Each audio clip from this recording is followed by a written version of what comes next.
You're listening to the CyberWire Network, powered by N2K.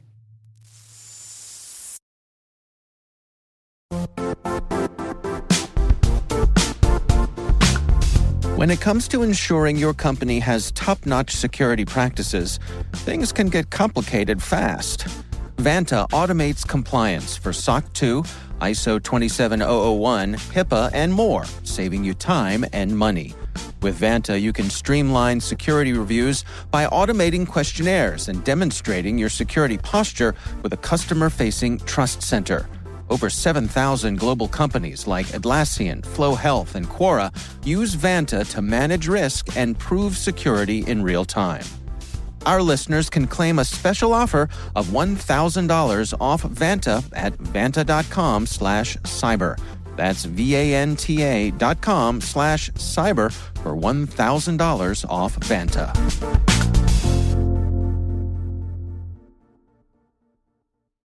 This episode is brought to you by Shopify. Forget the frustration of picking commerce platforms when you switch your business to Shopify, the global commerce platform that supercharges your selling wherever you sell. With Shopify, you'll harness the same intuitive features, trusted apps, and powerful analytics used by the world's leading brands. Sign up today for your $1 per month trial period at shopify.com/tech, all lowercase. That's shopify.com/tech. Hey everybody, Rick here. Let's start with this. Cybersecurity is radically asymmetrically distributed. I first heard of this idea from an unusual source, Malcolm Gladwell, the famous author and podcast host. He gave one of the keynotes at the 2023 Google Mandiant MWise conference in Washington, D.C. And you may be rightfully asking yourself, what does a world-renowned author and podcast host, whose expertise is in the ballpark of the social sciences, know about the world of cybersecurity, and why was he presenting the keynote at one of the InfoSec profession's flagship conferences? I'm glad you asked. I think mostly it was because Google paid him to do it. Oh, yeah. That said, he brought an original idea that I had never considered, or at least he crystallized an idea that had been bouncing around in my head since we started writing our first principles book back in 2022. His idea was that most of us believe that the problems we all are trying to solve in our daily lives are normally distributed to everyone. That things like climate change, nuclear accidents, and the most effective ways to water our lawns impact everybody equally, when he suspects that some problems are asymmetrically distributed. In many cases, they are radically asymmetrically distributed. He said that he appreciated the hubris of a non-cybersecurity expert like him coming into a room filled with cybersecurity experts like us and suggesting not only a new idea, but perhaps a revolutionary way to approach the problem of cybersecurity. With that big caveat, he said that he thought cybersecurity was a radically asymmetrically distributed problem. Well now, that seems interesting, since the entire purpose of our First Principles book was to talk about cybersecurity strategies and tactics. Does understanding and believing that cybersecurity is a radically asymmetrically distributed problem change the strategies that we might choose? Gladwell seems to think so. Let's find out. So, hold on to your butts. Hold on to your butts. This is going to be fun.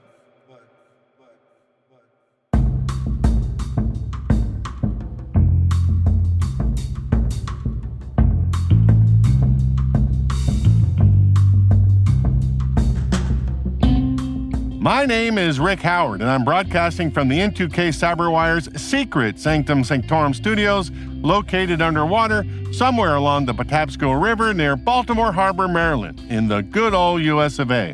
And you're listening to CSO Perspectives, my podcast about the ideas, strategies, and technologies that senior security executives wrestle with on a daily basis.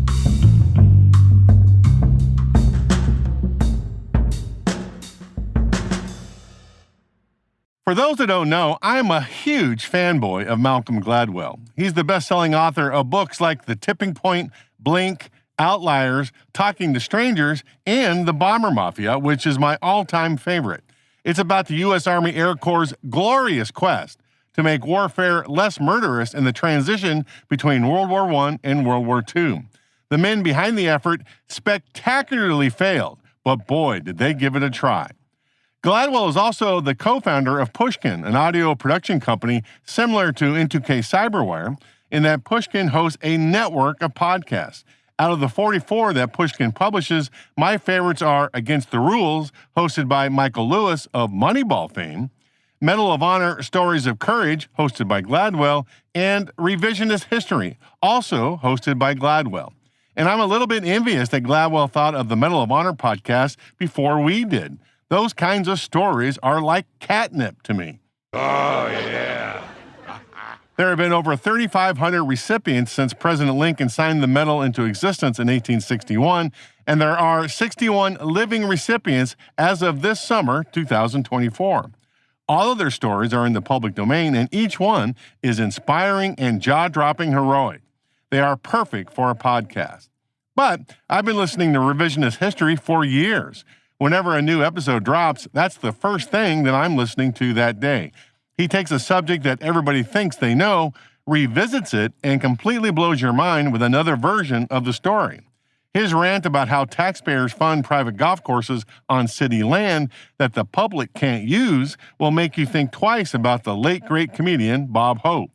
His screed about college rankings and how elite schools with large endowments have no interest in public education and diversity will make you weep for the country.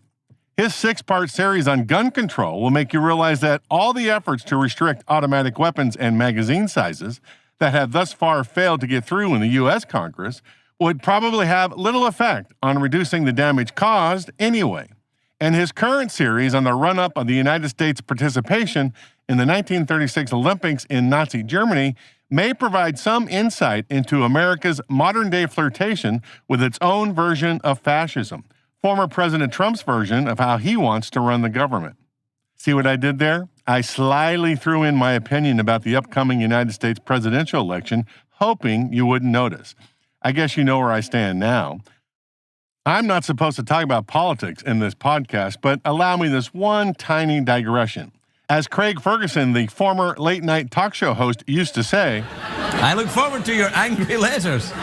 For the U.S. listeners specifically, and maybe international listeners with a passing interest in the state of democracy in the world, I'm recording this on the morning after President Biden dropped out of the 2024 U.S. presidential election.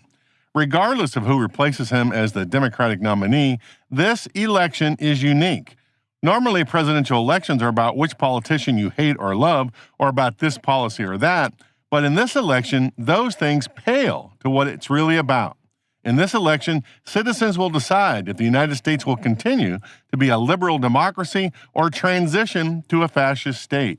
When you strip away everything else, that's the choice. For the American listener, then, choose wisely, grasshopper. Whichever way it goes, the result will impact generations of Americans. The reason I'm a big Gladwell fan is that he excels at blending storytelling with scientific research in an effort to make complex ideas accessible to a wide audience. He tells the executive summary so that we, mere mortals, can get a glimpse, however shallow, of the underlying issues of the topic. His critics say that he oversimplifies and lacks scientific rigor. Oh, no. I find that puzzling and quite amusing when, for example, he summarizes a 15-page peer-reviewed research paper on the threshold models of diffusion and collective behavior from the Journal of Mathematical Sociology. Of course, he's going to shave off some of the details and round off the corners of some of the math. That's what happens when you summarize. I think his critics are mostly bitter that Gladwell's books regularly land on bestseller lists, while their deeply researched academic books and papers do not. In his keynote, Gladwell described two problems that most people think are normally distributed, when in fact, they are radically asymmetrically distributed: U.S. automobile pollution and COVID-19 infection causes. Let's start with car pollution. In 1966, in an effort to improve air quality, California passed the first statewide law to mandate frequent automobile emissions tests. By 2024, at least 30 states have similar laws on the books mandating that their citizens get their cars checked at least annually to ensure that they aren't spewing dangerous toxic chemicals at unacceptable levels into the environment. According to Gladwell, these laws assume that every citizen's car is likely to do that every car is moments away from being a heavy polluter. But he points out that in 2024, almost 60 years after the California law went into effect, car emissions technology has improved. Back in the 1960s, manufacturers didn't even worry about pollution. The 1963 Porsche 911, for example, only had a simple blow-by device to return unburned gases from the crankcase back to the combustion chamber.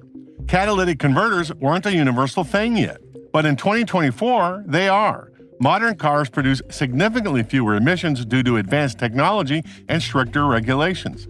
The chances that a modern car is spewing exhaust at unacceptable toxic levels is much smaller than the cars made in the 1960s. The problem is no longer universally distributed. According to Gladwell, that means the strategy that worked back in the 1960s, annual exhaust checks for all cars, is probably not the most effective. He suggested that you could have the same effect by deploying exhaust detectors in conjunction with traffic light cameras deployed at key intersections, designed to identify malfunctioning technology. The strategy transforms from making everybody do something to discovering the outliers and making them do something. The outliers in this case are the asymmetric distribution.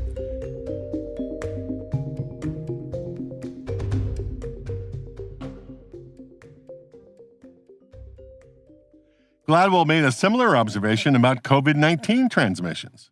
I know that nobody really wants to relive the over 3 years of COVID-19 pandemic lockdown that we all did from March of 2020 to May of 2024. But Gladwell was interested in the first days, when everybody was confused about what COVID-19 was and whether or not it was dangerous. I remember back in February of 2020, I had just joined the CyberWire, and my first official act was to represent the company at the annual RSA Security Conference in San Francisco. The World Health Organization had just declared COVID-19 as a public health emergency of international concern just before we all arrived. All of my friends and colleagues were walking around San Francisco asking ourselves if we should really be there, mingling with the 35,000 attendees who would immediately get on planes afterward, traveling back to the four corners of the world and spreading whatever diseases they came into contact with. Gladwell's example came a month later, the Boston, Massachusetts super spreader event. Local Boston News reported that 100 people from around the world convened at the Boston Marriott Long Wharf Hotel for a leadership conference led by the Cambridge-based company called Biogen. When they got home, those 100 people infected more than 330,000 people worldwide with COVID-19. In his keynote, Gladwell cited a preliminary MIT study that theorized many of the 100 attendees to the Biogen conference were super spreaders, individuals who infect many more people than the average person would. The study further theorized that one quality that made them super spreaders was the size of the water droplets coming out of their mouths when they breathed. Compared to an average human, their water droplets were exponentially larger. Larger water droplets could hold more virus. The bigger the virus load, then, in the water droplet, the greater the chance that the already infected would infect more people. Gladwell was quick to point out that these were just theories and that more study was required. But if you assume that it's true for a second, how does that impact your pandemic survival strategy? What we did do is assume that all people were equal opportunity infectors. We assumed that the problem was universally distributed. That meant that we adopted tactics that everybody needed to do. Stay at home, wear masks if you absolutely needed to go out, and keep a safe distance from your friends and colleagues, even if you were wearing a mask. But if you assume that infecting other humans is radically asymmetrically distributed to mostly super spreaders with overly large water droplets for breath, your strategy might be completely different. It might be to locate those super spreaders and lock them down, not everybody on the planet. I'm not saying this would have been easy, but it might have been far easier than what we did do. At the very least, we could identify those super spreaders and ask them nicely not to attend the RSA Security Conference that year. That would have been something.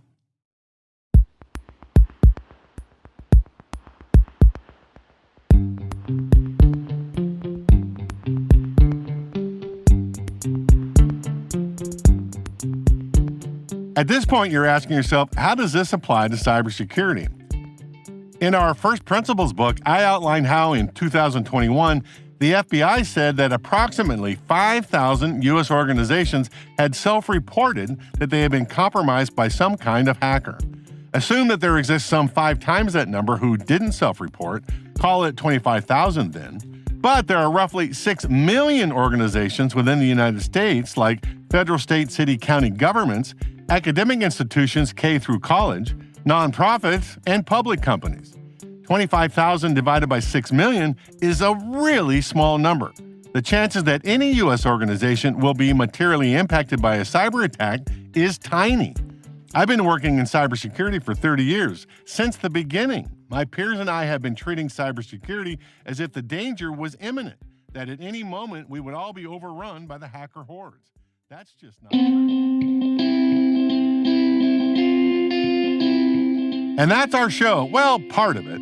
There's actually a whole lot more, and if I say so myself, it's all pretty great. So here's the deal. We need your help so we can keep producing the insights that make you smarter and keep you a step ahead in the rapidly changing world of cybersecurity. If you want the full show, head on over to thecyberwire.com/pro and sign up for an account. That's the CyberWire, all one word, .com/pro. For less than $1 a day, you can help us keep the lights and the mics on and the insights flowing. Plus, you get a whole bunch of other great stuff like ad-free podcasts, my favorite, exclusive content, newsletters, and personal level-up resources like practice tests. With N2K Pro, you get to help me and our team put food on the table for our families, and you also get to be smarter and more informed than any of your friends. I'd say that's a win-win. So head on over to thecyberwire.com/pro and sign up today for less than $1 a day. Now, if that's more than you can muster, that is totally fine. Shoot an email to pro@n2k.com and we'll figure something out. I would love to see you over here at N2K Pro. One last thing. Here at N2K, we have a wonderful team of talented people doing insanely great things to make me and the show sound good. And I think it's only appropriate you know who they are. I'm Liz Stokes. I'm N2K's CyberWire's associate producer. I'm Trey Hester, audio editor and sound engineer. I'm Elliot Peltzman, executive director of Sound and Vision. I'm Jennifer Iben, executive producer. I'm Brandon Karff, executive editor. I'm Simone Petrella, the president of N2K. I'm Peter Kilpie, the CEO and publisher at N2K. And I'm Rick Howard. Thanks for your support, everybody. And thanks for listening.